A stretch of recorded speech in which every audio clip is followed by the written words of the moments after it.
Tonight's presentation, Concierge Maintenance. Our presenter is Mike Bush. Mike is president of Savvy Aviation Incorporated, an author for numerous aviation publications. He's a CFI, A&P mechanic with IA privilege, 2008 FAA's Aviation Maintenance Technician of the Year, and of course, a member of EAA. Mike, thank you so much for being with us and sharing your information tonight. I'm going to turn control of the presentation over to you. Okay, well, good evening, everybody. And I'm as mystified as Tim as to why the FAA didn't accept this webinar for wings or AMT credit, but I am hoping that we find out why, because I don't want to get crosswise with the FAA. But this webinar is a little bit different. It's not really technical. It's more philosophical and business wise and so on. So, but we will get into it, and I hope you find it interesting.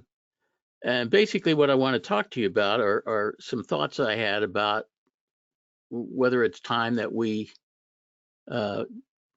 rethought the basic business model of how general aviation maintenance is done. I've had an increasing feeling over the years that the maintenance infrastructure for general aviation airplanes is increasingly starting to fail us as aircraft owners. The shop schedules are now getting ridiculously backed up. You want to schedule a annual inspection at a lot of shops, that their schedule is full for 8 or 9 months into the future. You know, we're having all sorts of supply chain problems and stuff, and in general, the maintenance has been getting more and more difficult. And it sort of got me to thinking about whether we ought to take a couple of steps back and think more critically about how we do this stuff from a business standpoint. And I'm going to start off by taking a little detour from maintenance into medicine. Those of you who have attended my webinars in the past or seen me talk at AirVenture know that I am frequently struck by the parallels between medicine and aviation maintenance. And I think in a lot of areas, the maintenance community could learn a lot by looking at the medical community, although they're not without their problems either, and so we're going to discuss it. But I want to tell you a little bit about some medical experiences that I have, and then talk about how lessons learned from that might be applicable to how we maintain our aircraft. So let me start going back about 25 years ago. I had a wonderful primary care physician back then, who I'll call Dr. F. And she was really a terrific doctor,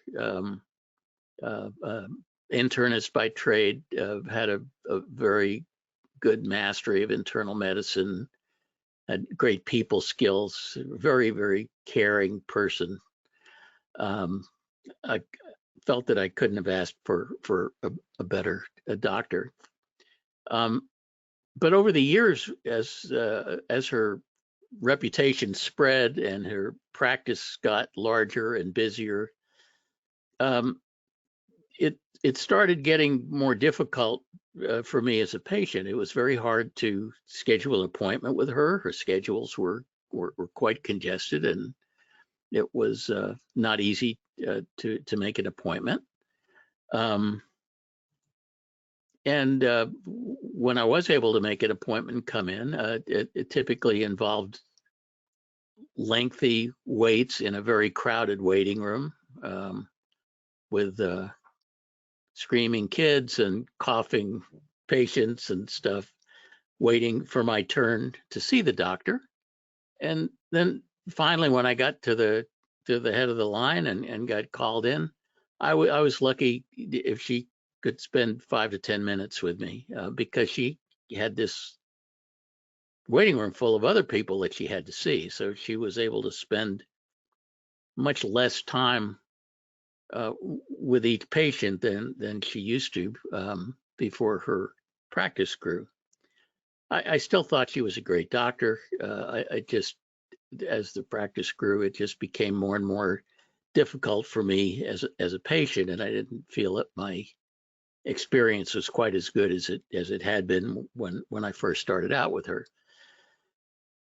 And then, unfortunately, in 2010, 14 years ago, we lost her. She actually died in a crash of a Bonanza while on a humanitarian mission down in Mexico. She was a member of a public benefit flying group called the Flying Samaritans, a group that I know a lot about because I used to be a pilot for Flying Samaritans when I lived in Southern California. And it was a group of doctors and nurses and dentists and GA pilots that flew medical missions down into the remote areas of Baja California, places that were very difficult to get to by road and were very poorly served medical wise. And Flying Samaritans operated 17 free clinics, 17 locations in Baja. And we would fly, when I was an active pilot, we would fly medical teams down there. Typically every fourth weekend, I think I would fly a mission down there. And it was a great group and a worthy cause, and made us all feel good that we were helping people down there. And unfortunately, the pilot who was flying her group took off, I think from Ensenada in weather that he probably shouldn't have been flying in, and they wound up crashing into a mountaintop, and everybody was killed. So anyway, I unfortunately lost my primary care doc in this tragic GA accident, and it left me searching for a new primary care doc. So I tried a couple of other doctors out that didn't impress me at all, and then finally I found another really good doctor. It also turned out to be a lady who had just moved to the area and was just opening a new practice, and she had decided to take a rather different approach to her practice than the traditional medical practice. She decided that she was going to open what is typically called a concierge practice or a boutique practice, where she would take on a limited number of patients and try to give them a higher level of service than what was available in the traditional practice. And I was fortunate enough my timing was right. I was able to get in on the ground floor of her practice. But anyway, she had worked in the typical clinical practice, and she had become disillusioned with the traditional way that medicine was done in this insurance subsidized fee for service healthcare payment system. Partly because it involved a gigantic amount of paperwork, and doctors would rather deal with patients than deal with insurance companies and stuff. But probably mostly because the traditional fee-for-service model, a business model in medicine, is one where the doctor's income is pegged to the quantity of treatments rather than the quality of outcomes.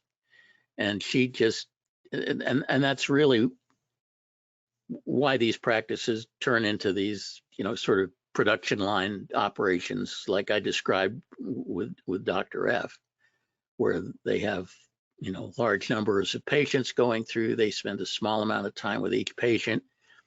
And their income is basically determined by how many patients they see, and how many procedures and treatments and stuff that they do. So at any rate, she decided to start this concierge practice. She decided it was going to be limited to 200 patients, and I was fortunate enough to be one of those 200, and her practice filled up in just a matter of a few months. She wasn't taking any new patients after that, so I was kind of lucky. And each patient would pay a fixed quarterly fee, in return for which they would receive however much or however little primary health care they needed. So the payment was not pegged to how much health care you received. The payment was a fixed quarterly fee. And then you would see the doctor as much or as little as you needed to. And so there were many months where I never saw her. Paid her a bunch of money, never saw her. And then there were times when I had, very serious problems that required a huge amount of her attention. But the fee was just a flat quarterly fee for whatever primary care was needed. She didn't accept insurance. She didn't do any of that paperwork. She didn't accept Medicare reimbursements. This quarterly fee was strictly an out-of-pocket arrangement. And at any rate, I have been in her practice, Dr. C's practice now, for 14 years. And the quality of health care that I receive in this concierge practice is by far the best healthcare experience that I've ever had. The difference between the experience in Dr. C's practice and the experience in Dr. F's practice, and both of them were excellent doctors. The difference between them was simply that they had fundamentally different business models. But from a patient standpoint, the experience in Dr. C's practice, the concierge practice, was just like night and day. It was just a superior experience in every way. I never have any difficulty getting an appointment with her. If it's something urgent, I could typically get to see her within a day or so. When I do see her, I never spend any time in the waiting room. I think probably the maximum time I've ever spent in her waiting room was 3 minutes, and normally it's 0. I walk in the door at my appointment time. I'm ushered right into the treatment room, get my weight taken and my blood pressure taken, and the doctor comes right in with basically no waiting. And when I do see her, I've never spent less than a half an hour with her, and frequently it's an hour. And in fact, in one particularly urgent situation, and this was not normal modus operandi, but in one particularly urgent situation, she actually made a house call and came to my house. I had somebody there that was very sick, and it was so sick that I didn't think that I could transport her to the doctor's office. So after she saw her last patient, she came to my house. So I mean, that's just above and beyond nowadays. Doctors don't do that anymore, but she did. So this experience that I've had in this concierge medical practice for the last 14 years is pretty much the closest thing to medical utopia that I've ever experienced. I just couldn't possibly ask for a better healthcare experience as a patient. Now, my arrangement with Dr. C, this concierge practice, is strictly primary care. So, if I have to see some sort of a specialist, I have to, see a radiologist or cardiologist. I actually went saw a cardiologist this morning. I got my annual echocardiogram. If I had to see a gastroenterologist for something, or an orthopedic surgeon because I injured myself, those are not within the scope of Dr. C's practice. And so when that happens, I'm back in the traditional fee-for-service system, which is largely covered by Medicare and my Medicare supplement insurance. But and also the fee I pay to Dr. C every quarter doesn't cover medications. So pharmaceutical stuff is outside of the scope of the practice, and you know, my medications are largely covered by my Medicare Part D prescription drug plan. So the practice is strictly limited to primary care. But with those exceptions of having to see a specialist or requiring medications, virtually all of my scheduled and unscheduled primary health care needs are covered by Dr. C for that fixed quarterly fee. I never get a bill. It's just, you know, every quarter this fee is deducted from, posted to one of my credit cards. Now, this concierge model is one that works phenomenally well for me. It wouldn't work for everybody. Her fee is fairly stiff, and some patients could not afford it. And it's probably more than young, healthy patients would be willing to pay. So her clientele are largely mature people like me, who where healthcare is an ongoing concern, and where we feel it's worth, you know, spending the money to get really good healthcare. But for somebody like me who can afford it and who values really good healthcare, this is a vastly superior experience compared to my previous experiences with doctors within the fee-for-service system. So it's just a fundamentally different business model. So it works out really well for me, but how does it work out for the doctor? Well, I'm not privy to her financial statements, and I'm too polite to ask.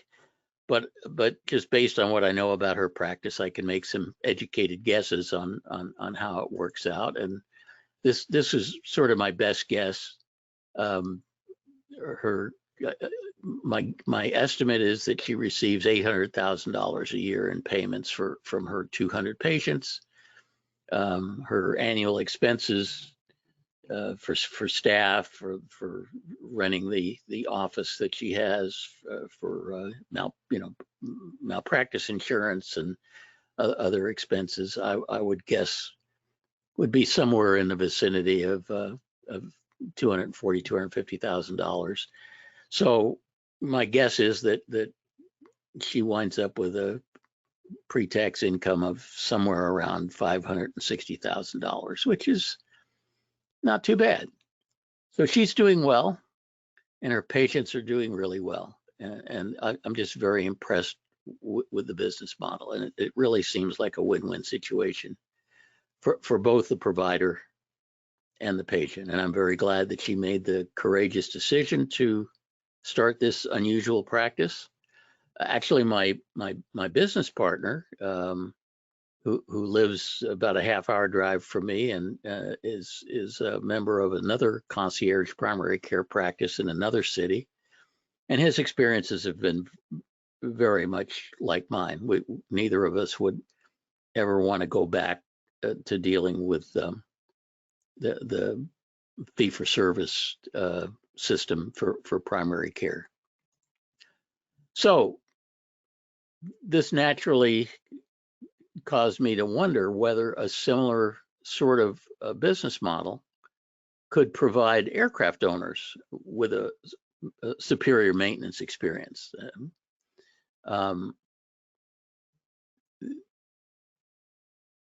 Because the standard way we do maintenance in this industry is on a time materials basis, which is sort of the parallel to fee for service. The shop gets essentially paid for the work they do in proportion to how much work they do. It's called time materials, and my sense is that it's a model that does not serve the aircraft owners very well, in the same sense that the fee for service system, I think, is interfering with the quality of healthcare.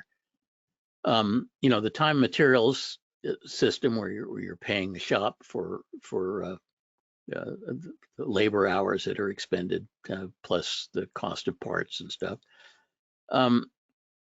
It incentivizes them to do more maintenance on your aircraft rather than less. And of course, any of you who've been following my webinars know that I believe that GA aircraft generally are grossly over-maintained to the detriment of their reliability, actually, because doing too much maintenance on an aircraft actually makes the aircraft less reliable, increases the likelihood of maintenance-induced failures. But that's really the incentive that the time material system provides, and the time material system does not provide guaranteed access to aircraft owners when they need maintenance. They have to deal with these very congested shop schedules, and it really doesn't. The shop's compensation is not based on the quality of the outcomes. If I don't know how many times airplanes go into the shop, they do a bunch of work, they install a bunch of parts, and then the aircraft owner gets the airplane back and discovers that the squawk that he reported, it still isn't fixed. So the shop did work and changed parts that didn't solve the problem. It's very common. Every aircraft owner has gone through that. But the shop is being paid for the work they did and the parts they installed, not for whether they fixed the problem or not. So it's kind of in the same way as in medicine. The incentives of the time material system, I think, are really not are not ones that provide the best maintenance experience for aircraft owners. So just let's do a little thought experiment here. Supposing at a busy GA airport someplace, some entrepreneur concludes that this traditional T&M maintenance model is not serving the aircraft owners on the field very well, and he decides that he's going to do something outside the box. He's going to start a concierge maintenance practice for general aviation, kind of along the same lines as what Dr. C did when she opened her primary care practice. So how would that work? Well, the first thing he would do is he would send an announcement out to all of the owners of aircraft on the field that would be likely customers for such a concierge maintenance operation. So he'd probably send an announcement out to all of the owners of high performance single engine aircraft like twins, who would be likely candidates for a service like this.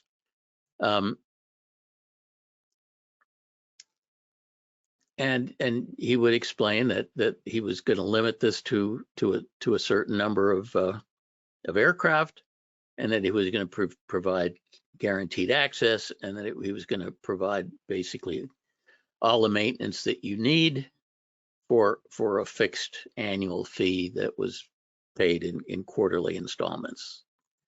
So he's going to limit his practice to this new concierge maintenance shop will limit its practice to say 50 aircraft.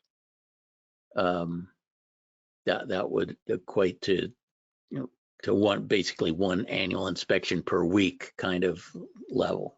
And that might not be the right number for a particular airport, but let's just throw that out as a number that we can work with. So the shop's going to limit its practice to 50 aircraft. The first 50 aircraft that sign up will fill up the practice, and if one of them leaves, then he'll have an opening for somebody else. They'll pay a fixed annual fee payable in quarterly installments, and that fee would probably be on some sort of a sliding scale based on the complexity and maintenance intensiveness of the aircraft. So, a Cirrus SR-22 Turbo would probably have a higher fee than, say, a Cessna 182, but he'd create some sort of a fee schedule like this, appropriate to the complexity and maintenance intensiveness of the aircraft. So if he sends out this announcement, and if he gets a good response to it, convincing him that this is going to be a hit, and his concierge maintenance shop is likely to be fully subscribed in a reasonable amount of time, then the next thing he has to do is put the shop together. So he's going to have to secure a lease on a suitable maintenance hangar. He's going to have to get appropriate insurance, and then most importantly, he needs to hire staff. So he would hire, say, 2 or 3 very experienced GA ANPIAs, and say an office manager who would double as the parts manager. Now, of course, everybody knows that it's really hard to hire experienced ANPIAs nowadays. That there's a huge mechanic shortage. But this guy has an edge, because he's going to offer to pay the IAs 50% more than what they could make working for a traditional shop. I mean, this is a concierge shop. They're providing a premium maintenance experience for their customers, and they're going to pay their staff a premium compensation. So if the price is right and he offers the appropriate amount of money, I don't think he would have a lot of problems getting his staff going. So how would this business pencil out? Well, again, some rough numbers. His revenues at 50 aircraft that average $20,000 per aircraft per year would be roughly $1 million in annual revenues. His annual expenses for the staff, very generously paid staff, plus rent on the hangar, insurance, and other expenses would probably be about $500,000, and he would wind up with annual pre-tax income of about $500,000, which is not too bad for a startup business, and this would probably be operating at this level in less than a year after he started it up. And the 50 aircraft that were lucky enough to get into this concierge practice would receive all needed scheduled and unscheduled maintenance, including the annual inspection and everything that goes along with that. All their oil changes, any correcting any squawks or AOG issues throughout the year. And they would pay a fixed annual fee payable in quarterly installments, regardless of how much or how little maintenance they required, because the payment is decoupled from the amount of work done, just like it is in a concierge medical practice. The fee would cover all mechanic labor. It would cover the cost of routine parts like oil filters, gaskets, that sort of thing. It would not cover the cost of extraordinary parts, non-routine parts. If the owner needed to get a cylinder changed, then the owner would be responsible for the cost of the cylinder. If he needed a tire change, he'd be responsible for the cost of the tire. So that's sort of comparable to the fact that Dr. C's practice doesn't cover the cost of medications. That concierge practice wouldn't cover the cost of parts other than just the normal standard parts that get replaced at every oil change or every annual inspection. There would also be exclusion for extraordinary items. If the airplane needed an engine overhaul or a prop overhaul or some other kind of outside work that couldn't be done by the shop itself, that would not be covered by the fixed fee in the same way that if I need to see a gastroenterologist, that's not covered in Dr. Karen's fee. So, basically something that requires a specialist that gets sent out in the case of aircraft, that's not covered by the fixed fee. But everything that's done in the shop, everything that can be done in the shop, the labor is all covered by the fixed fee that's paid. Also, repairs that are covered by insurance, then that's not covered by the fixed fee. That's covered by the aircraft owner's aircraft insurance. So there are certain exclusions, just like there are in a concierge medical practice. So, unlike the traditional time materials shop, the concierge shop would have a strong incentive to be maintenance minimalists rather than maintenance maximalists, which is music to my ear because I've been preaching maintenance minimalism for decades now. And the shop would be incentivized to perform only the maintenance that is demonstrably necessary to make the aircraft safe, reliable, and legal, which is, exactly the standard that we try to encourage when we're managing maintenance at my company. Most aircraft, GA aircraft, are tremendously over-maintained. If you maintain the airplane, following all the manufacturer's recommendations, you're going to do way more maintenance than the airplane needs because the manufacturer's recommendations are always pegged to the worst case airplane in the fleet.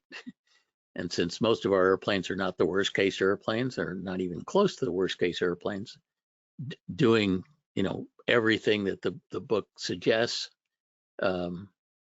is grossly over maintaining the aircraft. So time material shops really have an economic incentive to do things by the book, but a concierge practice would have a strong incentive to do only what is actually needed to make the plane, like I said, safe, reliable, and legal.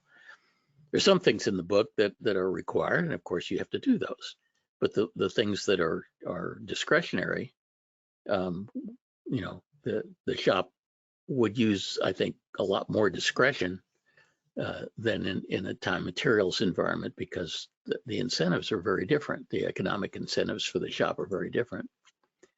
And having this a minimalist maintenance philosophy would help keep the customer's annual fees reasonable, and would also help make the enterprise profitable. So I'm convinced, based on both long experience with the medical system and also long experience with the maintenance system, that that a concierge maintenance operation like the one I just described would provide aircraft owners with a vastly improved maintenance experience, and would provide shop owners with a more stable and more profitable business model than what most shops currently have. Again, just like a concierge medical practice, this isn't a solution that's appropriate for every aircraft owner, but for aircraft owners that are willing to pay a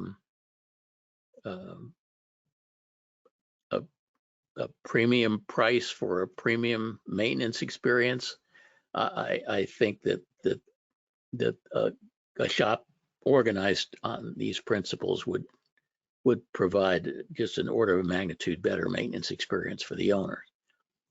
So what's standing in the way of this happening? Because I'm not aware that there is a maintenance shop anywhere that operates this way. Well, I've talked to dozens of maintenance shop owners about this idea, and I've yet to find one that thinks it's a good idea. And when I bring the subject up, I almost always get some variation of the following. They'll say that idea would never work for GA maintenance because maintaining these airplanes is just too variable and unpredictable. You just have no idea how much work it's going to take to make an aircraft airworthy. And some airplanes are the maintenance costs are extremely high. Other ones, the maintenance costs are low, and there's just no way of predicting it. So it's they say it's not like cars. It just wouldn't work in GA. To which I say baloney.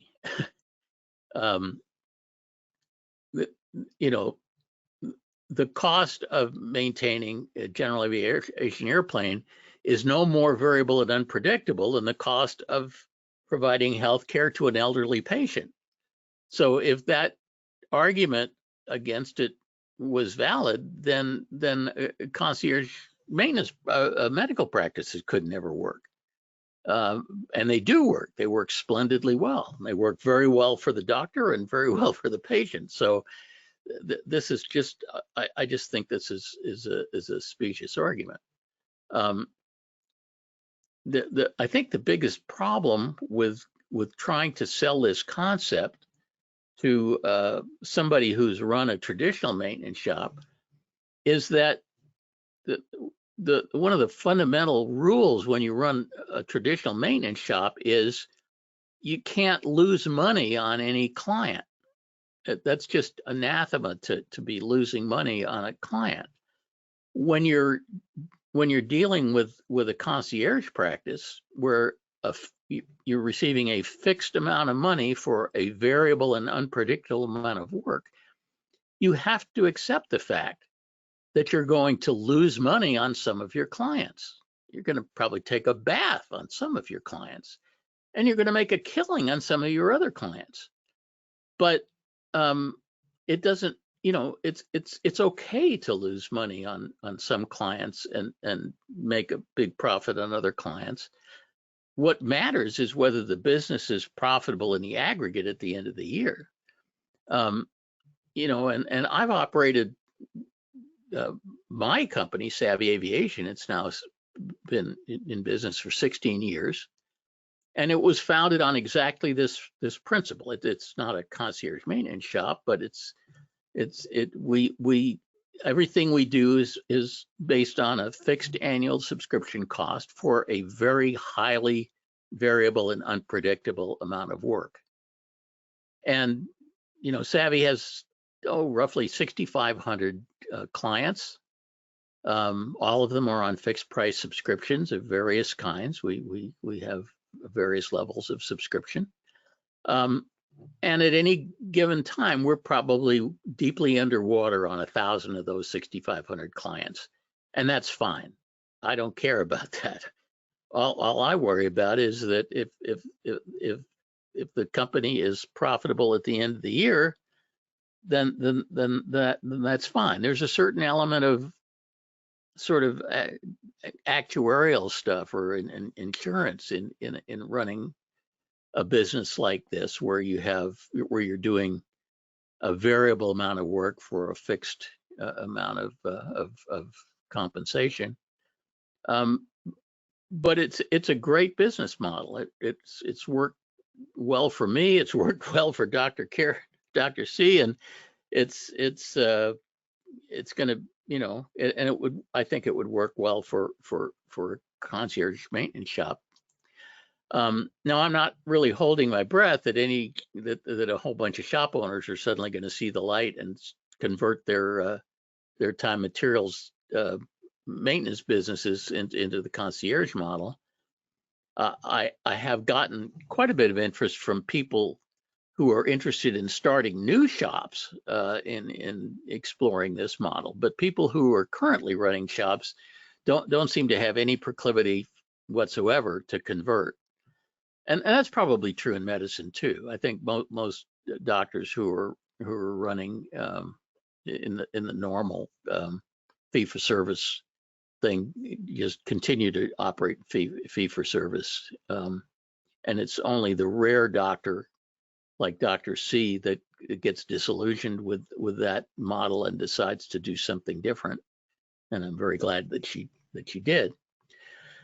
But since it's unlikely that very many maintenance shop owners are going to convert to this concierge business model, there is a different way to get there, which I think is really worth considering. And that's a co-op approach. So we'll do another little thought experiment. Imagine a group of 20 or 30 aircraft owners that are based at some busy GA airport and that are somewhat disenchanted with how the local maintenance situation is on that airport, and they're looking for something better. So supposing they band together and decide that they're going to create their own concierge maintenance shop, but on a co-op basis, where the aircraft owners are actually the owners of this shop. It would be a maintenance co-op, maintenance association. You know, kind of think of it like a maintenance version of a flying club, where owners get together and do something together. And you need 20 or 30 aircraft owners, I think, to make this work. So the enterprise would be owned by the aircraft owners themselves, so they wouldn't require some entrepreneur to start the business. They could create this thing themselves as a co-op. And again, the co-op would need to do the same stuff. They'd need to lease a maintenance hangar. They'd need to hire some experienced ANPIAs, and again, they should be paid considerably more than what they can make in a traditional shop in order to be able to attract them to the business and keep them there. They'd need to secure appropriate insurance for the operation. It would probably be created as I don't know, maybe a nonprofit corporation. And they would have to obtain the blessing of the local airport authorities, because this is a little bit of a non-standard kind of operation. So you need to sit down with a local airport board or whoever it is that controls the airport and make sure that it's cool with them. So the shop could start with, say, 20 or 30 members. That would be enough to have a reasonable actuarial base to make this work. But it would be in the co-op's best interest to continue to recruit new members to improve the soundness of the operation and be able to hire additional mechanics and so on. But I think 20 or 30 aircraft owners would be a very reasonable number to get this thing started. If it could be grown to 50, that would be absolutely wonderful.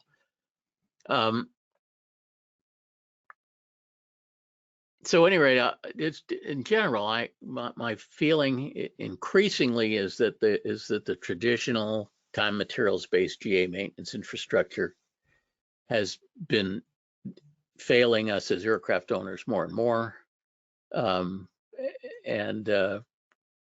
I'm convinced that a new concierge paradigm could provide a much better maintenance experience for owners who are willing to pay for it, and even better of owners who would be willing to be instrumental in creating it if through some sort of a co-op thing, which I think has a lot of merit to it. So anyway, that's what I wanted to talk to you guys about today. I know it's a controversial idea, but I think it's really worth giving some serious consideration to. So if any of you are interested entrepreneurs or part of aircraft owner groups that might be interested in exploring putting something like this together, I would love to chat with you and see if I can get you started on the right track. I really believe that this is a maintenance solution that's worth exploring. And Tim, with that, why don't we just throw it out to some comments, criticisms, or whatever. All right, Mike. Yeah, we got a few comments and a I couple bet we questions do. that have come in. Yeah. Michael was wondering, would the practice be able to reject aircraft with quote unquote pre-existing conditions? Oh, that's a really good question.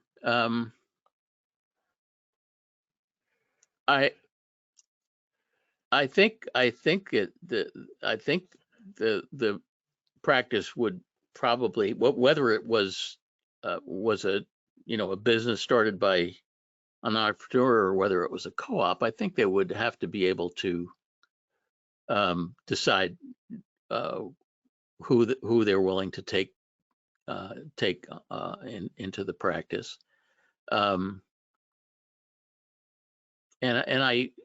I suspect that that's probably true of concierge medical practices too. There's certainly no guarantee that you would be accepted in a concierge medical practice. I think it's up to the doctors in the practice to decide who they want to take on. So yeah, I think it would be who would fill up those limited slots would be at the discretion of the owner of the business if it was an entrepreneur-owned business, or at the discretion of the board of the co-op if it was a co-op. Daniel wonders, if the concierge mechanic is the only one on the field and a transient aircraft passing through or over has a problem, would the concierge guy be able to help him with this model aircraft? Well, again, that's a good question.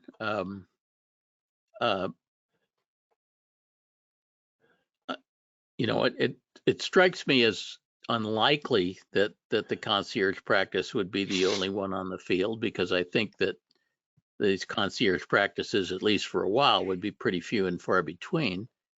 But I don't, I think if that were the case, if a concierge practice was the only maintenance available on the field, I think that it would be the right thing to do to provide a certain amount of resources allocated to helping transients with AOG problems and so on.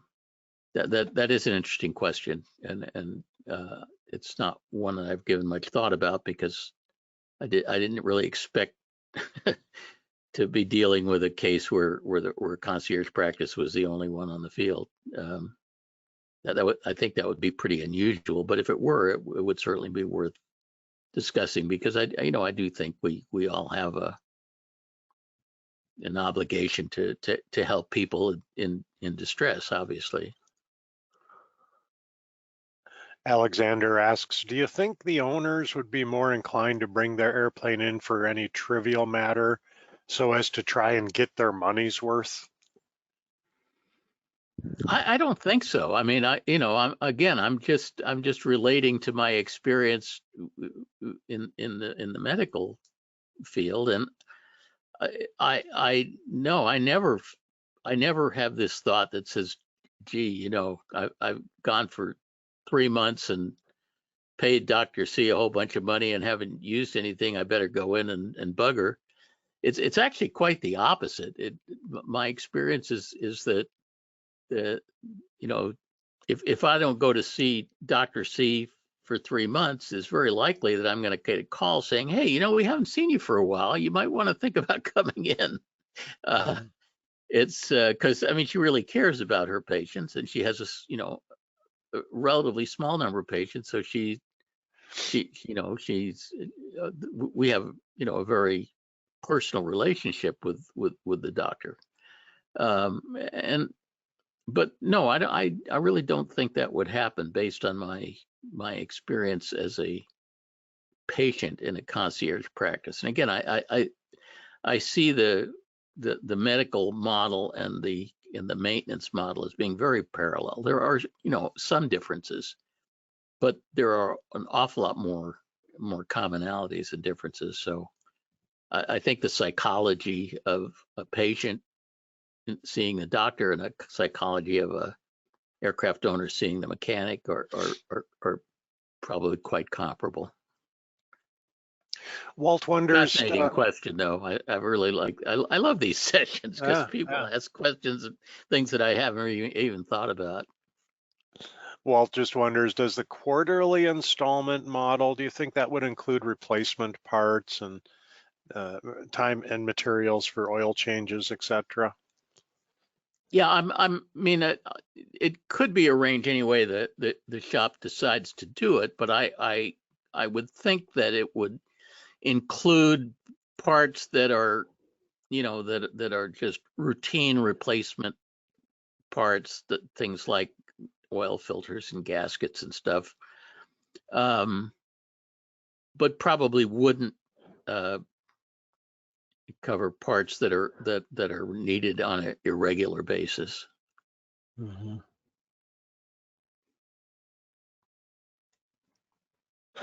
Robert just says, like doctors and aircraft with more serious problems like structural ADs would be outside the normal scope of a subscription service. Your general practitioner does not do heart surgery or knee replacement. Well, no, that's true, but the question brought up something like a structural AD. Unless it's very exotic, most ADs of that sort would be done by the regular shop rather than the airplane being sent out to a specialist. And I think, just as in medicine, that's where the boundary line would be. If the work is done in the shop, then it then it would be part of the fixed fee service. If the work is done outside, then it's not. So for example, if say the airplane had a prop strike, the decision was made that the prop and the engine would have to be sent out for the prop for repair at a propeller repair station and the engine for a post-prop strike teardown. The engine removal and reinstallation and stuff, which is done in the regular shop, would be covered as part of the fixed fee, I would think. But the engine teardown at the engine shop or the propeller repair work at the propeller shop, that's outside work. That's going to a specialist basically, and that wouldn't be covered by the fixed fee. Mm-hmm. Jerry says, I do like the idea and agree with you. He wonders, could you move that direction by increasing the hourly rate each year to find the clients that are willing to pay? Well, that's a whole different subject. I've been preaching for years that that shops need to increase their shop rates.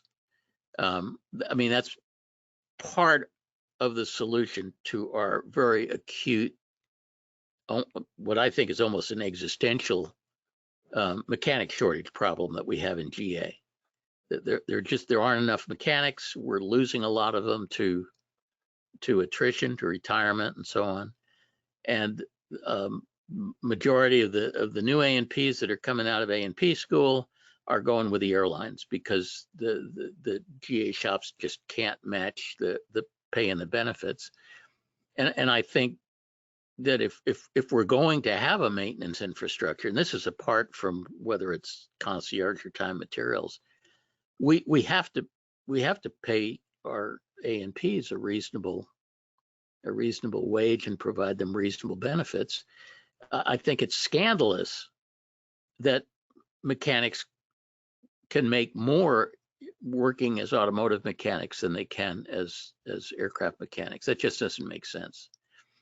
And I think shop owners have to have the courage to raise their shop rate so that they can pay their people a reasonable wage and that they can attract the people they need. Every shop that I know of is desperately trying to hire staff and not able to do it. And we need to, I mean, we really need to solve that problem. And there are various facets of the solution, but I think one of the important facets is to make GA maintenance an attractive career path for mechanics. And right now it's not. It doesn't pay very well. And I think that's a big part of the problem because we're losing mechanics to the airlines like crazy. Hell, the airlines are paying signing bonuses and all sorts of things because they're suffering from a mechanic shortage too, but they're throwing money at the problem and GA is typically not. And we're losing, a meaningful number of A&P mechanics who are going to work outside of aviation because the pay is better. I've actually lost a couple of my A&Ps who have decided to leave aviation, and I pay very, very well compared to the industry. But yeah, these people are immensely valuable to us. We can't fly without them. The airplane doesn't do us any good if it's going to be sitting on the ground waiting for an annual. It can't be scheduled for months and months. And part of the solution is we have to pay the mechanics better, and the only way that's going to happen is if shop rates go up. And owners are just going to have to say, hey, look, it's painful to pay a higher rate. I just had my car in the shop. I had a rodent eat through a critical control cable. I drive a Tesla, so it's all electric and stuff. You know what the shop rate was to have the Tesla repaired at the Tesla operation in San Luis Obispo? $240 an hour. Now there are very, very few aircraft maintenance, GA aircraft maintenance shops that charge $240 an hour. I don't know if there are any actually. I know there are some that are on the order of $200 an hour, like in the New York City area and San Francisco Bay. But the auto mechanics are paid more than aircraft mechanics. That's just wrong. Sorry, you're getting me all emotional now. Yeah, a couple of questions here, kind of combining them, I think here. Clayton and Phil are kind of asking the same question. Clayton says, many older airplanes have many issues. They nickel and dime you. How would a shop adjust for age or neglect? And Phil wonders, is there an optimal ratio between old and new aircraft, maybe? Well, no, again, the concierge shop would have discretion as to what airplanes they are willing to take into the practice, because the practice is a very limited resource, and so they would have to have some discretion as to what aircraft they work on. The shops aren't going to want to work on all aircraft, and all aircraft owners aren't going to want to use concierge shops. It's just going to have to, be the right combination of which owners want to do this and which shops want to take them on. Again, in a co-op model, the owners have a little bit more control over this. But yeah, this is probably not a solution for somebody who wants to nickel and dime on maintenance and complains about their maintenance invoices all the time and stuff. That's just not the kind of aircraft owner that would fit into this model. And the concierge maintenance is not for everybody. If it was, it wouldn't be called concierge maintenance. Mm-hmm. And the same thing is true in medicine. What you're really talking about here is a premium experience, right? Yeah, I mean, it's probably. I mean, I'm guessing a lot of Cirrus and Bonanza owners would be interested in something like this, and probably not a lot of Cub and Cessna 140 owners. It's just. Yeah. And Michael, and again, in the concierge medicine thing, this is not something that's going to appeal to most 25-year-olds. Michael just says it sounds a lot like what Cirrus requires of its jet owners. He'll have to educate me about that. Well, Phil wondering, could you limit the total hours per year that's included in the fixed fee? Well, you could. I mean, this is something that could be set up with lots of different variations.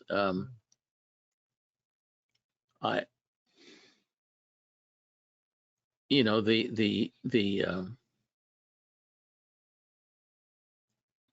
the airplane flies a lot of hours, it's not necessarily going to require a significant amount more maintenance. It's going to require more oil changes and stuff. But a lot of the costly problems we have with our aircraft are because they don't fly enough. They're corrosion related problems. So now if the airplane was an airplane that was operated in a for-hire situation where 100-hour inspections were required, then the fee would have to be significantly different, because if effectively you're doing multiple annual inspections per year. The 100-hour inspections are effectively the same as annual inspections. So I was sort of thinking in terms of a shop for Part 91 operators, not a shop that would be for like flight schools or something like that. But if an airplane was operated in an environment where they were either carrying passengers for hire or providing flight instruction for hire, like a flight school would, and they were required therefore to do 100-hour inspections, then the fee would definitely have to be adjusted. Mm-hmm. And Savvy does the same thing. I mean, we have a fixed fee, but that fee assumes that the airplane is operated on a Part 91 basis without a requirement for 100-hour inspections. And aircraft that do require 100-hour inspections, we have to adjust our fee. Mm-hmm.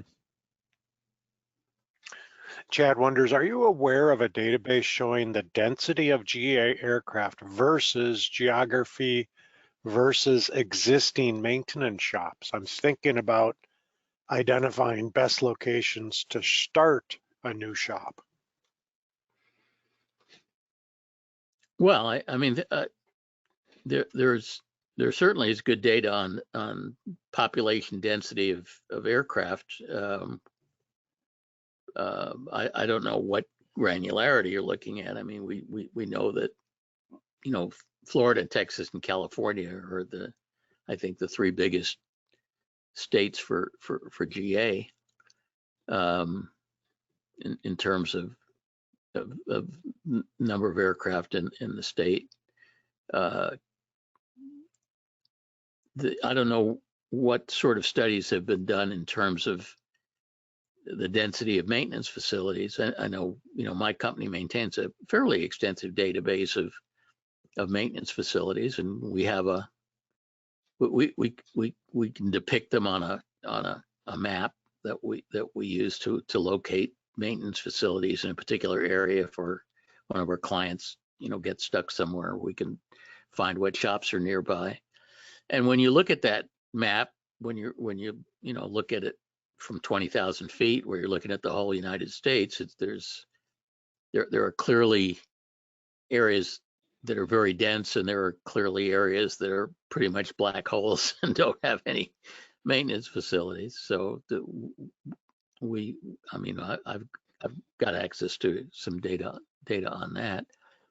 If somebody is interested in talking to me about interested in starting one of these operations, whether it's a co-op or not, I'd be happy to talk to them and share whatever knowledge I have, because I would love to see a couple of these things get started, just as kind of an existence proof, to see if the arrangement would work out as well as my intuition says that it would, and my experience with the medical analog of it would suggest that it would. Michael was wondering, what about the initial capital investment required for tools and equipment for setting up a shop like this? How much would that be? Not a lot, I think. I mean, first of all, when you hire an IA, he comes with his own toolbox. So the equipment that you'd need in a shop, you'd have to buy, you'd have to buy a set of jacks, you'd have to buy air compressors and hoses and stuff like that. But I don't think that it's particularly capital intensive. I think finding a suitable maintenance hangar can be difficult, depending on what airport you're talking about. But I don't think it would require a lot of upfront capital to start one of these things. All right, Mike. Well, let's wrap it up here. Why don't you share your closing thoughts with everybody? Okay. Well, for those of you that attended, despite the fact that the FAA didn't publicize it, I appreciate you guys coming, and I hope you found it interesting. And like I say, anybody who's interested in pursuing this idea, I would love to talk to you. If you're not on my email list, the easiest way to put yourself on there, we send out a monthly newsletter, and then various interesting things, especially when newsworthy things happen in the maintenance area. The easiest way to put yourself on the list is to text the word SAVVY, S-A-V-V-Y, to 33777. That will trigger a little bot that comes up on your phone and asks you for your name and email address, and puts you on our mailing list. We've got about 35,000 people now on our mailing list, but if you're not one of those people, that's easy enough to add yourself. My 4 books on general aviation maintenance are available at the EA bookstore. In fact, they just ordered a bunch more. I have to go fulfill their order. Aircraft Spruce stocks them. They're available on Amazon, and all 4 of the books are available in audiobook format as well, which you can get it on Audible or through Amazon, who owns Audible. And I do a twice a month podcast with 2 of my favorite colleagues, Colleen Sterling and Paul New. All 3 of us are ANPIAs, and It's basically a call-in show where we take thorny maintenance questions and tricky diagnostic issues and try to brainstorm in real time while everybody's listening and try to come up with solutions to the problems. And finally, my next 3 webinars, which are normally on the first Wednesday of every month, except January is going to be an exception because the first Wednesday is tangled up with New Year's, so it's going to be on the second Wednesday of January. But these are the next 3. In January, we're talking about supervised maintenance. There was recently the FAA came out with a legal interpretation that radically changed the rule about how supervised maintenance was done. With supervised maintenance is where an apprentice is doing work on an airplane under the supervision of an A&P, or where an owner is doing an owner-assisted annual, that sort of thing. It was a very bad interpretation. We pushed back very vigorously on the FAA, told them that this was a disaster, and we were actually able to get them to listen, and they rescinded the interpretation and took it under advisement. I sort of hope it just dies a quiet death, but either way, it was pretty exciting for a little bit. So we're going to talk about that. February 5th is about data-driven diagnosis, and how we use data to diagnose problems, particularly engine monitor data. Very strong believer in diagnosing engine problems with data rather than by attacking the airplane with tools or replacing parts and stuff. And so we'll talk about that in February. And then March is the webinar is called Worth the Squeeze. It's going to be sort of interesting. I'm exploring the question of whether the regulatory burdens and costs involved in flying a certificated aircraft, it provides is worth the safety improvement over the other part of the universe, which is experimental amateur built, which has a much lower regulatory burden. And we're going to take a look at the comparative safety of certificated aircrafts and EABs, and discuss whether the regulatory burden of flying a certificated aircraft is really buying you much additional safety. It's an interesting topic, and it's not the easiest thing to unravel, but I'm going to do my best. So those are the next 3, and that's pretty much all I have, Tim. All right, Mike. Well, thank you very much. Great webinar as always. And looks like we had right around 300 people logged in, maybe slightly less. So appreciate everybody's attendance tonight. Thank you so much for joining us, and have a wonderful evening, everyone. Yeah, thanks for coming, everybody. We'll see you next month.